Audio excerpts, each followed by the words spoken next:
మీరు ప్రతిరోజు ఇలాగే దేవుని వాక్యాలతో బలపరచబడాలి అనుకుంటే మా ఛానల్ని సబ్స్క్రైబ్ చేసుకోండి. అలాగే పక్కన బెల్ ఐకాన్ని యాక్టివేట్ చేసుకోండి.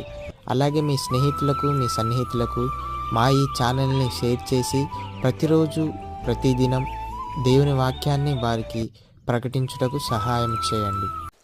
దేవుని బిడ్డలందరికీ నా హృదయపూర్వక వందనాలు. ఉదయకాలం దేవుని యొక్క వాగ్దానం ధ్యానం చేసుకుందాము.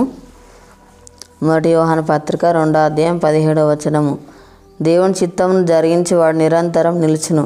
దేవుడు యొక్క వాగ్దానం మన పట్ల చేస్తున్నాడు. దేవుని చిత్తాన్ని జరిగించేవారు నిరంతరం నిలుస్తారని దేవుడు వాగ్దానం చేస్తూ ఉన్నాడు. మనం దేవుని చిత్తాన్ని జరిగించేవారిగా ఉండాలి. దేవుని మాటకు మనం లోబడేవారిగా ఉండాలి. అప్పుడు మనం నిరంతరము నిలుస్తామని దేవుడు వాగ్దానం చేస్తున్నాడు. మనకు దేవుడు సహాయం చేస్తాడు. మన పట్ల దేవుడు అద్భుతకరాలు, ఆశ్చర్య కార్యాలు జరిగించే దేవుడుగా ఉంటున్నాడు. మన ఎన్నడూ కూడా దేవుడు విడువడు, ఎడబాయడు. నిత్యం దేవుడు మనకు తోడుగా ఉండి నడిపిస్తాడు. తల్లి వలె, తండ్రి వలె మనల్ని దేవుడు ప్రేమించే దేవుడుగా ఉంటున్నాడు. మనల్ని ఆదరిస్తాడు, బలపరుస్తాడు, ధైర్యపరుస్తాడు. మనకు మేలు చేసే దేవుడుగా ఉంటున్నాడు. మనకు సహాయం చేస్తాడు, మనకు క్షేమాన్ని దయచేస్తాడు. భయమును, భీతిని దేవుడు తొలగించి ప్రతి బాధను, సమస్యను కూడా దేవుడు తొలగిస్తాడు. నెమ్మదిని, సంతోషాన్ని, సమాధానమును దేవుడు మనకు అనుగ్రహిస్తాడు. మనకు కావాల్సిన నీవులన్నీ కూడా దయచేస్తాడు. అనుక్షణం దేవుడు మనల్ని కాచి కాపాడి దేవుడుగా ఉంటున్నాడు. మనల్ని పోషిస్తాడు. కరువులో దేవుడు మనకు సమృద్ధిని దయచేసే దేవుడుగా ఉంటున్నాడు. అప్పులన్నీ కూడా దేవుడు తొలగించి మనల్ని ఆశీర్వదిస్తాడు, దీవిస్తాడు. మనల్ని దేవుడు రక్షించే దేవుడుగా ఉంటున్నాడు, విడిపిస్తాడు. దేవుడు ఇచ్చిన మేలను బట్టి మనం దేవుని నిత్యము స్తుతించేవారిగా ఉండాలి, దేవుని ఆరాధించేవారిగా ఉండాలి. ప్రతిదినం దేవునితో సహవాసం మనము కలిగి ఉండాలి. ప్రతిదినం దేవుని సల మనం మొరపెట్టేవారిగా ఉండాలి. మనకు దేవుడు సహాయం చేస్తాడు. మన దేవుడు బలవంతుడు, సర్వశక్తిమంతుడుగా ఉంటున్నాడు. కాబట్టి దేవుడు మనల్ని బలపరిచే దేవుడుగా ఉంటున్నాడు. మనకు సహాయం చేస్తాడు. మనకున్న బాధ, సమస్యలన్నీ తొలగిస్తాడు. హృదయ వేదన దేవుడు తొలగించి సంతోషాన్ని అనుగ్రహించే దేవుడుగా ఉంటున్నాడు.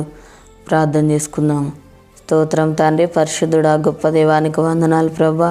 అయాని చిత్తాన్ని మేము జరిగించే వారిగా ఉండాలి ప్రభా. నీకు స్తోత్రాలయ్యా. తండ్రి, నీ మాటకు లోబడేవారిగా ఉండాలి ప్రభా. నాయన అయా నీకు స్తోత్రాలయ్యా. తండ్రి, అద్భుతకాలు, ఆశ్చర్య కార్యాలు జరిగించేవాడవు ప్రభా. యేసయ్యా నీకు స్తోత్రాలయ్యా. తండ్రి అయా నీకు వందనాలను ఆదరిస్తున్న దేవుడు, బలపరుస్తున్న దేవుడు, ధైర్యపరుస్తున్న దేవుడు నాయన. మాకు సహాయం చేయవాడు, మాకు మేలు చేయవాడు, క్షేమాన్ని దయచేవాడు తండ్రి. అయా ప్రతి అక్కరాలు తీర్చే దేవుడు నాయనకి స్తోత్రాలు ప్రభా. అయా సమృద్ధి దయచేసే దేవుడో ప్రభా నీకు స్తోత్రాలయ్యా. తండ్రి యేసయ్యములు పోషించేవాడు నాయనకి స్తోత్రాలు ప్రభా. నాయన అయా తండ్రి మమ్మల్ని విడిపించేవాడు, రక్షించేవాడు, అనుక్షణం కాపాడే దేవుడవు నాయన. అయా కృంగిన సమయంలో లేవనెత్తే దేవుడో ప్రభా నీకు స్తోత్రాలయ్యా. తండ్రి మాకున్న బాధ, సమస్యలన్నీ కూడా తొలగించేవాడో తండ్రి. అయా అప్పులు తీర్చి ఆశ్రయించే దేవుడో, దీవించేవాడో ప్రభా నీకు స్తోత్రాలయ్యా. తండ్రి యేసయ్యా నీకు వందనాలు ప్రభా. మా దేశాన్ని కనుకరించండి అయ్యా. ప్రతి ఒక్కరికి మారుమనసు రక్షణ దయచేతండి. అనారోగ్యంతో ఉన్న బిడ్డలను స్వస్థపరచుతండి. అయ్యా ఎవరి బాధ సమస్యలు ఉన్నారో వారిని దర్శించుతండి. వారికి ఉన్న బాధ సమస్యలన్నీ తొలగించండి అయ్యా నీకు స్తోత్రాలు ప్రభా.